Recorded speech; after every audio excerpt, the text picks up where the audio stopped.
નમસ્કાર, હું છું કેતલ અને આપ જોઈ રહ્યા છો CV24।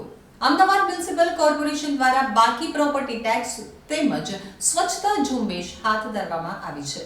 અમદાવાદ શહેરના ઘણા કોમર્શિયલ પ્રોપર્ટી ધારકોનો વર્ષોનો ટેક્સ બાકી છે, ત્યારે અમદાવાદ મ્યુનિસિપલ ટેક્સ વિભાગ દ્વારા બાકી ટેક્સની વસૂલાત માટે વિવિધ વિસ્તારોમાં મિલકત સીલ કરવાની ઝુંબેશ હાથ ધરવામાં આવી છે, જેમાં એક જ દિવસમાં ટેક્સ વિભાગની વિવિધ ટીમોએ સપાટો બોલાવી દીધો છે અને 17,702 જેટલી મિલકતોને સીલ કરી દીધી છે।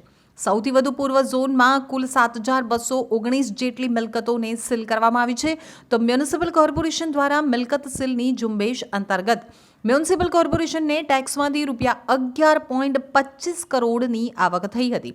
એએમસીના ટેક્સ વિભાગ દ્વારા બાકી ટેક્સની વસૂલાત માટે શહેરના વિવિધ વિસ્તારોમાં મિલકત સીલ કરવાની ઝુંબેશ હાથ ધરવામાં આવી છે।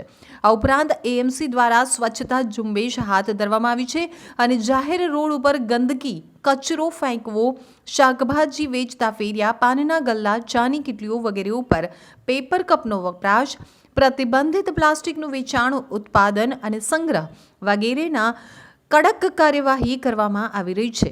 ઉત્તર પશ્ચિમ ઝોનના સોલિડ વેસ્ટ મેનેજમેન્ટ વિભાગની ટીમ દ્વારા ચાંદલોડિયા વિસ્તારમાં ચેકિંગ હાથ ધરવામાં આવ્યું હતું, તો જાહેર રોડ ઉપર ગંદકી બદલ 5 દુકાનોને સીલ મારવામાં આવી હતી। જાહેરમાં ગંદકી બદલ 158 એકમોની નોટિસ આપી 1.80 લાખનો દંડ વસૂલવામાં આવ્યો હતો, તેમજ સ્માર્ટ સિટી પ્રોજેક્ટ અંતર્ગત 130થી વધારે ટ્રાફિક સિગ્નલો, જાહેર સ્થળો ઉપર લગાવવામાં આવેલા 6,000થી વધારે સીસીટીવી કેમેરાના આધારે વાહનો ચલાવતા પાન મસાલા ખાઈ જાહેરમાં થૂકનાર નાગરિકોની વિડીયો ક્લિપ ઇમેજ ઉપરથી વાહન નંબર મેળવી દંડ ભરવા માટે તેઓના રહેઠાણના સરનામે ઈ મેમો પણ મોકલવામાં આવી રહ્યા છે।